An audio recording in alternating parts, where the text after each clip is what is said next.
phrase I was talking about? Well, if really don't want to get into Duolingo, get your friends. You don't have to know the meaning, but you will definitely get the vibe. We have food, cuisines experience, we have experienced the culture, heritage, and there soon will be a great representation of ethnicity of all the states. In every 200 kilometers, there's a change of dialect, there's a change of language. But what amazes is everything is bound together by one single thread.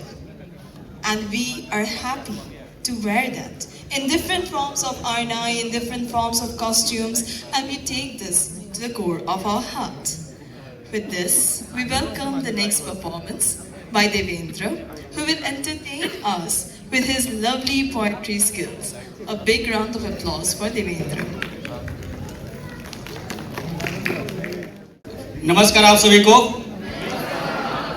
Okay, तो मेरी जो कविता है वो हिंदी में है और मैं 2 कविता बोलने जा रहा हूँ। और इसमें जो सबसे पहली कविता है वो कविता के ऊपर ही है कि कविता कुछ इस प्रकार है।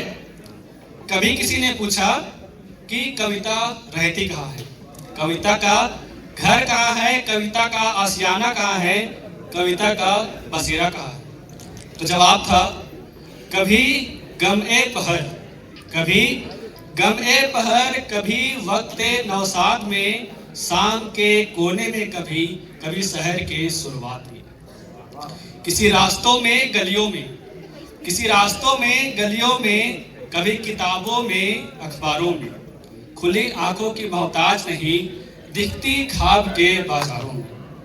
कोई बंदिशें नहीं इनकी, कोई बंदिशें नहीं इनकी, उड़ती खुले आसमान में, हर लहजे हर जबान में, रहती कविता सारे जहान में, रहती कविता सारे जहान में।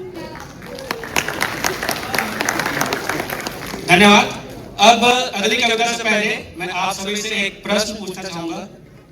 तो प्रश्न यह है कि आप में से यहाँ पे कितने लोग हैं जिनको अपनी जिंदगी में कभी ना कभी एक बार मोहब्बत हुई है, इश्क हुआ है या प्यार हुआ है?